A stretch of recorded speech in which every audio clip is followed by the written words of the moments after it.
வேலு, நேத்து லோடு இறக்கணும் யார் காசு கொடுத்தது? யோகா தானே? டே யோகா இங்க வா. அண்ணே, நேத்து அவனுக்கு எவ்வளோப்பா காசு கொடுத்த? 450 ரூபாண்ணே. முந்தா நேத்து என்கிட்ட 400 ரூபாய் தான் வாங்கினான் அவன். 450 ரூபா தானே கொடுத்தேன். ஓ வேலு, நீ போய் இந்த லோடு இறக்கணும் கூப்பிட்டு வா. சரிங்கண்ணே. சார், நேத்து நீ லோடு இறக்க எவ்வளோப்பா வாங்கின? 400 ரூபாய் சார். நீ 450 ரூபா வாங்கினு யோகா சொல்றான். சத்தியமா 400 ரூபாய் தான் சார் வாங்கினேன். சரி, நீ வந்ததுக்கான காசு வாங்கிட்டு கிளம்பு. ம். இனிமே நீ இங்க வேலைக்கு தேவையில்ல, கிளம்பு. அண்ணே, அண்ணே, அவன் தங்கச்சி கல்யாணம் வச்சிருக்கான். இந்த மாதிரி டைம்ல ஓ, கல்யாணத்துக்கு எவ்வளோடா பணம் தேவைப்படுது? 50,000 ரூபாண்ணே. அந்த 50,000 பணத்தை உனக்கு ஃப்ரீயாவே கொடுத்து அனுப்பு. ஆனாலும் உனக்கு இங்க வேலை கிடையாது, நீ கிளம்பலாம்.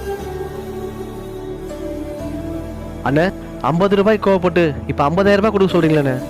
தர்மம் வேற, தப்பு செஞ்சா தண்டிக்கிறது வேற. நீ ரெண்டுத்தையும் போட்டு குழப்பிக்காத, போய் வேலையை பாரு.